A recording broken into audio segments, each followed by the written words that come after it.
In China, giving money to children over the Lunar New Year holiday is a long-standing tradition. Known as lucky money, or Yasuiqian in Mandarin, the practice is thought to have started over 2,000 years ago, way back during the Han dynasty. The first lucky money given to kids was actually specially made coins. Now, these had lucky words engraved on them, which supposedly protected the recipient from evil. Nowadays, the custom is to use new mint bills. The larger the denomination, the better.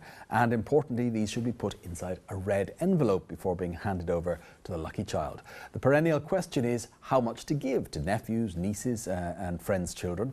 In many families, the transaction ends up as a sort of an elaborate swap, with everybody coming out more or less even, except the kids and the grandparents, of course.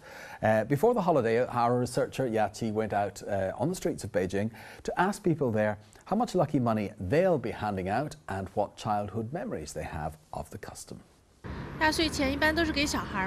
Lucky money is for kids. They typically pay a New Year's visit to their grandparents on the first day of Chinese New Year's, usually in the morning. The sum is not fixed.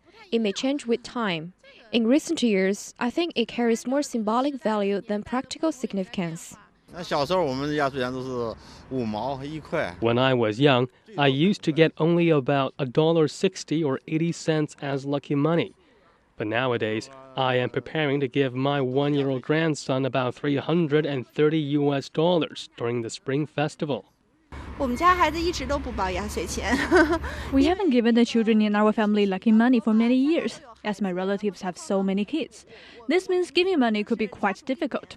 So our extended family has an actual verbal agreement that we won't give kids money for the New Year. I'm from Henan province, and we have a custom that the children should pay a visit to their elders in the village on the first day of the Chinese New Year. The grandparents will provide the lucky money during this time in hopes that their grandchildren will be healthy and happy. I received my lucky money until I was 15, but after that it stopped. When we pay somebody a New Year's call with some special gifts for the Lunar New Year, we will typically receive lucky money. I think it's good for little children because it will provide them long-term happiness. When I was young, during the 90s, I only got a small amount of lucky money each year because we were poor and lived in the countryside. But it was enough to make me happy. I'd give most to my parents and use the rest to buy some stationery. Some thoughts from the streets of Beijing there on the New Year tradition of Yasuiqian, or lucky money. Coming up, Q&A. What's got Chinese net users curious today?